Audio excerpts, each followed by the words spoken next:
Our goals for tonight's webinar are to share the best practices in OER curation. We hope to give you some in-depth demonstration tools. We'll support selecting, organizing, and sharing OER. And again, we encourage you to explore and ask questions. Register to those in the group chat if you like. So, I'm going to pass the toggle over to several of my colleagues here at ISKME. We are going to be moving back and forth between different voices and different styles. I hope that this doesn't discourage you from asking the same questions that have come up. We'll try to address them as time goes on. But the first person I'd like to introduce and bring to the stage is Chris Adcock. So please give him a warm round of applause and high fives and drum rolls. And Chris is going to walk us through his work as a metadata specialist. All right.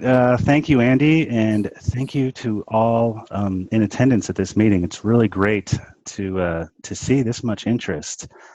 And it's wonderful. And what I do at ISKME is I try to make records as findable and as well organized as possible. And I'm going to talk you through what that involves. So, slide, please. The need we are meeting at OER Commons is, in a very broad sense, on the internet there's abundant digital content, but it's all over the place. It's often scattered in various institutional repositories like universities or libraries or some other content aggregators. And when it's in these repositories, it's not often particularly well described. So even though it exists on the internet, it's not very easy to find. Also, as with just about anything on the internet, but also in the case of OER, there's a lot of information out there that is more about OER, studies measuring its efficacy, or kind of persuasive papers, which are great, but they make it harder and harder sometimes to find the teaching and learning resources that educators are looking for. So our role is creating this digital library of well-organized and described resources, and we like them to be easily accessible, easy to find, and also shareable. So beyond the curation work, there's an element of sharing that's very important in what we do. And in the first stage of curation, the way that we organize these records and make them findable is the addition of educational metadata. Slide, please. Oops, there we go. What is metadata? Well, it's information about information. I see there's some other librarians in attendance, and they probably know all this, of course. But it's what we use to describe our resources, so we don't just have a big list. And once we apply this metadata appropriately, it allows us to paint a picture of this resource and allow it to be found by people who need it. So some of the most important fields that we use for our metadata are the subject. What academic subject is this? What is the material type? Is it a module, a lesson plan, a video lecture, an audio recording, or a textbook, alongside others? And another important field is the media format. It allows technologically appropriate resources depending on the needs of educators so it allows those resources to be paired correctly with the level of technology that's needed. Some people have really slow computers or maybe spotty internet access, and a PDF file is much more appropriate than a really rich interactive kind of module. So that's another way we describe this. So the metadata is an ongoing process for us. When I curate, it's always trying to accurately add metadata, and also as a metadata librarian here at ISKME, I've inherited a lot of records as well that I'm always reviewing, and that kind of goes into our general curation and collection policy as well. So slide, please. And this is just a brief glimpse at a popular record that's used for some of our trainings quite a bit, and it's just kind of an example of clean metadata. It's got the subject algebra, middle school, grade 7, grade 8, and it's an assessment and a lesson plan. Also, this record has been aligned to the Common Core math state standards. And if you look beneath the title and above that screenshot there, you'll see that it has been viewed 28 times, saved 16 times. So users are actively sharing this resource, and they're also, it's out of the screenshot, but they're evaluating it using the achieve and equip rubrics. So it's very powerful to have just these clean, accurately described records. Otherwise, that might just be out there. Slide, please. So with curation, what does that mean to us? It's our process for identifying what is OER and describing and organizing it, and then sharing it to our specific audience. And this is a bit different than collections development, where we have collections that are for a general educational interest, and they're there like library stacks. Curation is more a process where we kind of target an audience. So we do that by really trying to get a deep understanding of our audiences. What are their needs and preferences? What are their instructional goals? And what are their standards? So an example of trying to tailor our resources for various types of educators, we're always trying to get aligned resources. So in our case, Common Core or NGSS standards, and those have a really high value. And in the case of higher ed instructors, and I see there are a lot of those, I'm always trying to find quality open textbooks.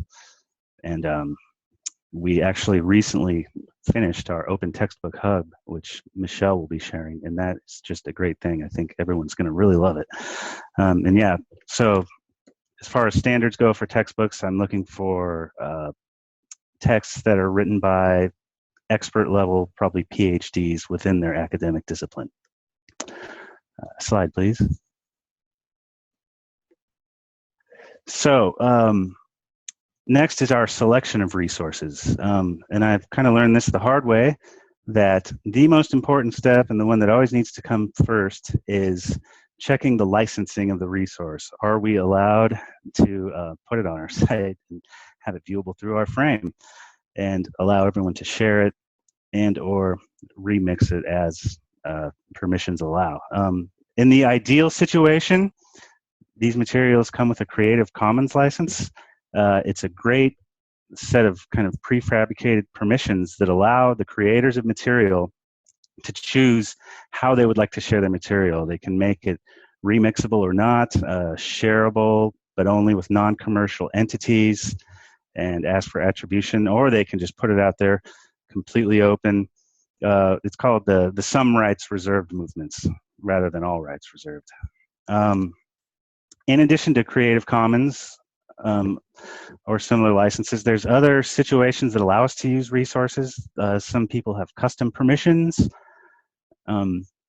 which are listed on the site, such as free for educational use. This isn't always common, and sometimes there's still a bit of confusion about permissions, and if this is the case and someone really wants to use a resource, we just contact the providers and basically ask for permission. Also, when curating, I also look for up-to-date content, and this really varies according to the academic discipline. Obviously, computer programming or web design educational material goes out of date a lot quicker than, say, art history. And relevancy, I like to check to make sure that this resource is what it says it is, and it's a teaching or a learning object.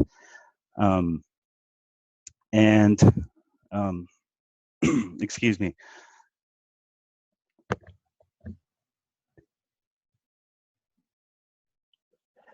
And that it's really highly usable.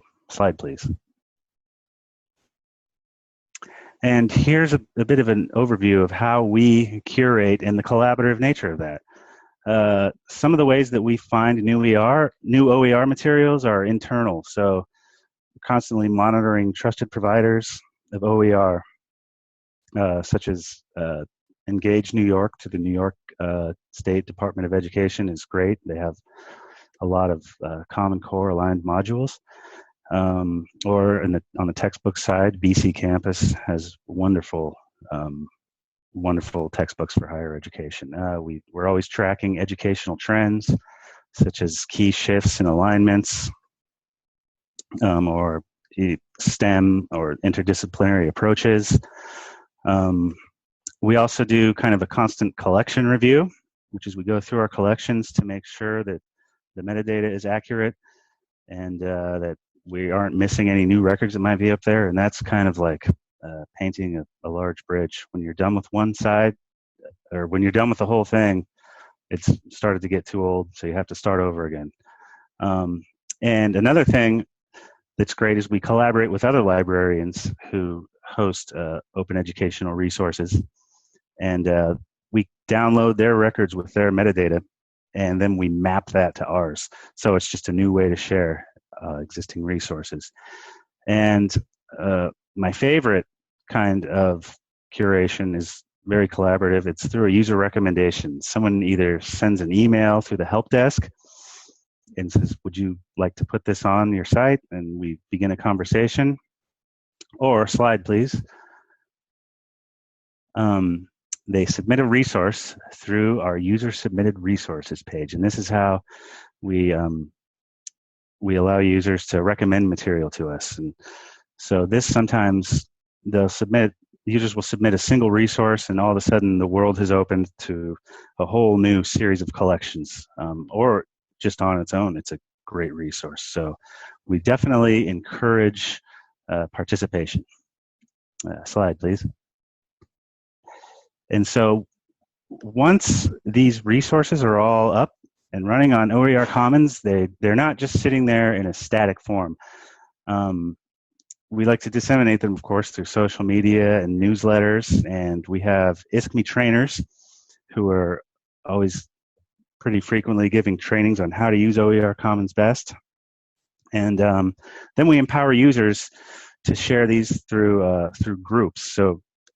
So certain groups can create a folder and share all the OER that's useful for them. And also we create hubs based around specific educational needs, such as textbooks or STEM literacy. And the real expert to talk to on that is my colleague Michelle Brennan, who is going to speak to us about sharing resources on OER Commons.